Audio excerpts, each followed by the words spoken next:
Mənzil bazarına, həm də investisiya kimi baxırlar. Bəs bu halda hansı bölgədən ev almaq daha çox qazandırar? Müşahidələr göstərir ki, şəhər mərkəzindən kənarlaşdıqca daşınmaz əmlakın, yəni onun gəlir gətirmə imkanları çoxalır. Bu təkcə həmin əmlakın kirayəsi, icarəsi və yaxud onun tikinti mərhələsində üzərinə gələn, tutaq ki, katlavanda məsələn deyək ki, 1000 manat idi. Tikinti başa çatanda 1800 manata qədər qalxıb, az qala 40% belə deyək də bir artım müşahidə olunub. Bu sadəcə bununla bağlı deyil. Eyni zamanda təbii ki, o tikinti mərhələsindən sonraki müddətlərdə o əmlakın dövriyyə etmə imkanları, yəni daha tez satılma, daha tez əməliyyatlara cəlb olunma və s. məsələləri.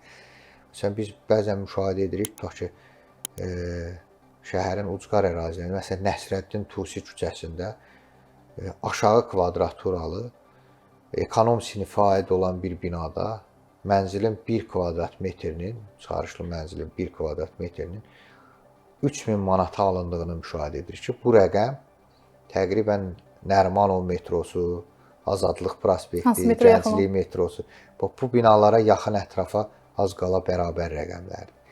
Yəni, müşahidələr göstərir ki, həmin ərazilərə maraq daha çox olduğuna görə o ərazilər daha likvid ərazilər hesab olunur. Nümunə üzərindən geçsək, deyək ki, Masazırdı, Xırdalandı, Lökbatandı. Bu ərazilər həm daha əslində ucuz satıldığına görə, həm də İndi bugünkü müşahidələr göstərir ki, heç Masazırda da qiymətlər o qədər ucuz deyil, amma hər bir halda ipoteka verilmə şərtləri daha uyğundur. Amma hər bir halda Masazırda daxili ipoteka ilə bağlı bazara təkliflər daha çoxdur. Masazırda alınmış mənzilin satılma imkanları daha genişdir. Ona ödənişlər daha rahatdır, əl çatandır və s. və ilə axır bu səbəblər də var. Amma ictimaiyyətdə belə bir fikir var ki, o ərazilərdən alınan evləri mən sonradan sata bilməyəcəm. Belə bir forma, fikir mən hesab edirəm ki, absurd bir fikirdir. Çünki Masazırın ən ucqar ərazilərində alınmış mənzillərin kifayət qədər rahat dövr edildiyini müşahidə edirik. Hə, bu başqa məsələ ki, tutaq ki, bir tikinti şirkəti 5-ci, 6-cı, 7-ci mərtəbəyə qədər normal qaydada davam edib və ondan sonra problemə düşüb, tikinti mərhələsi 3 il, 5 il uzanıb, orada çox ciddi problemlər var. Təbii ki, o binada deyək ki, satış imkanları məhduddur. Məsələn, bu son günlərin çox məşhur bir iş adamı belə deyək də müzakirə olunur. Tutaq ki, o adamın tikdiyi binalarla yanındakı binalar arasında 20-30% qiymət fərqləri var. Bilavasitə bir fərdin adına bağlı olan məsələdir bu. Bir fərdin. Brendləşdirmək deyə bilərik biz ona? Deyə bilərik, əlbəttə. Hamı yaxşı bilir ki, məsələn, mən indi adını çəkmək istəmirəm. Tutaq ki, son illərdə kifayət qədər populyar olan, intensiv şəkildə tikinti işləri aparan bir çox tikinti şirkətləri var. Hamı yaxşı bilir ki, onlar həm keyfiyyətli binalar tikirlər, həm onların tikintisində heç bir problem yoxdur. Sonradan qeydiyyatla bağlı da problem olmur. Amma elə tikinti şirkətləri var ki, onlar tikinti mərhələsində də sakinlərə problem yaradırlar.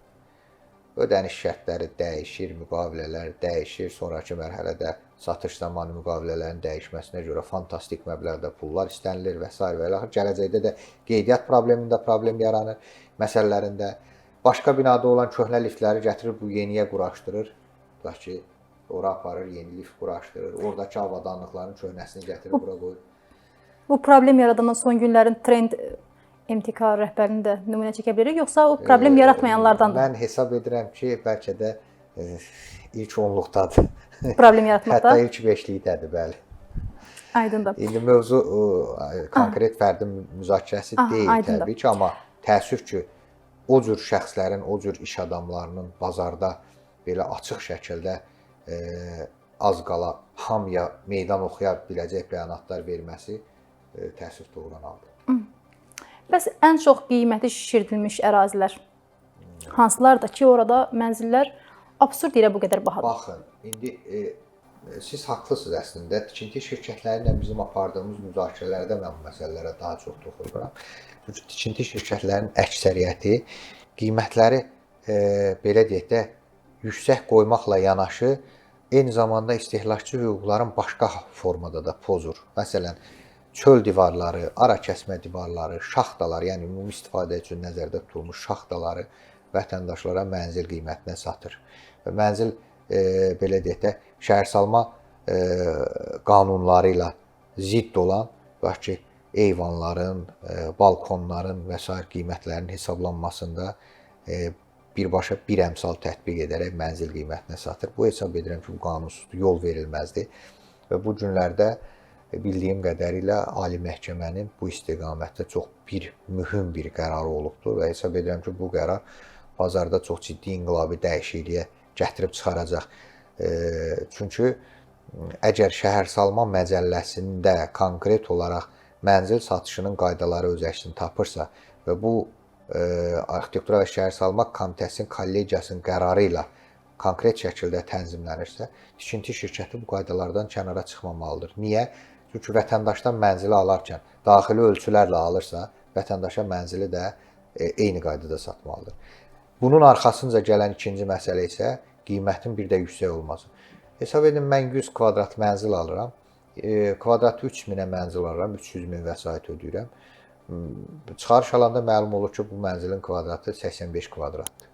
15 kvadrat da oradan belə deyək də itkiyə getmiş olur. Nəticə etibarilə nə baş verir? Mənzilin mənə 1 kvadratı əvvəlki kimi 3000 manata deyil, təmirsiz mənzil 3200-3250 manata başa gəlmiş olur.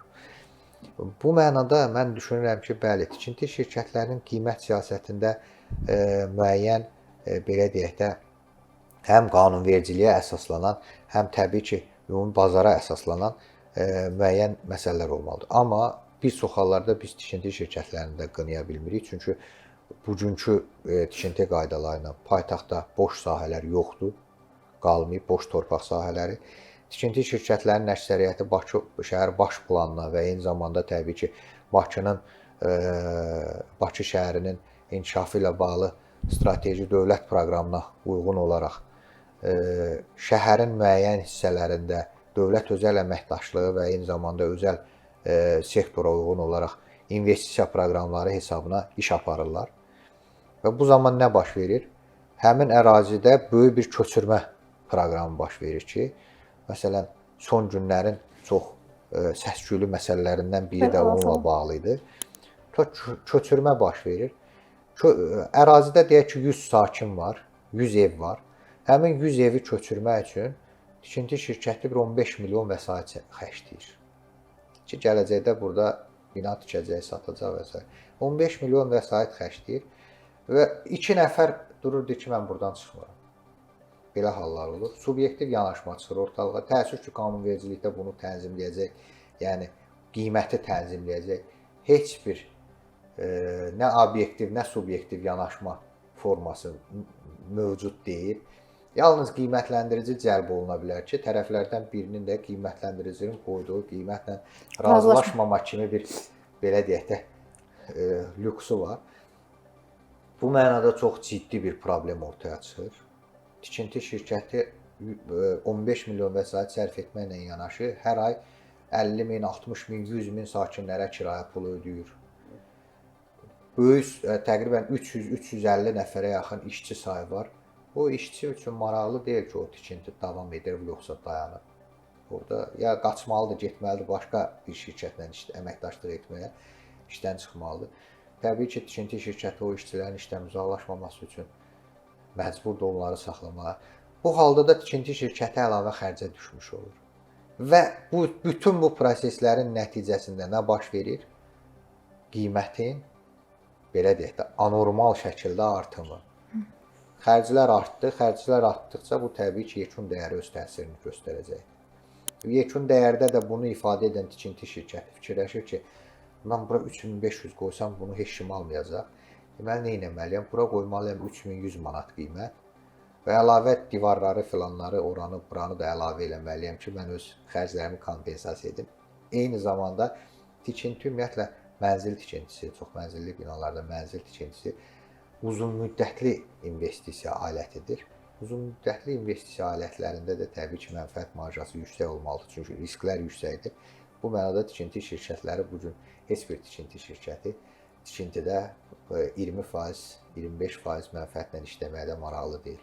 Onlar ən azı belə deyək də mövcud problemlərdən çıxış yolu kimi 40-50% mənfəət marjı. Ancaq 20-25% gəlir mənfəət kifayət qədər ciddi mənfəət deyilmi? Kifayət qədər ciddi mənfəətdir, kifayət qədər yaxşı rəqəmdir, amma bir daha qeyd edirəm, nəzərə alın ki, 100 milyonluq investisiyada investisiyanın müddətindən asılı olaraq, yəni geri qayıtma dövründən asılı olaraq o qeyd etdiyimiz 25%lik mənfəət çox kiçik rəqəm də ola bilər. Riskləri nəzərə alsaq. Aydındır.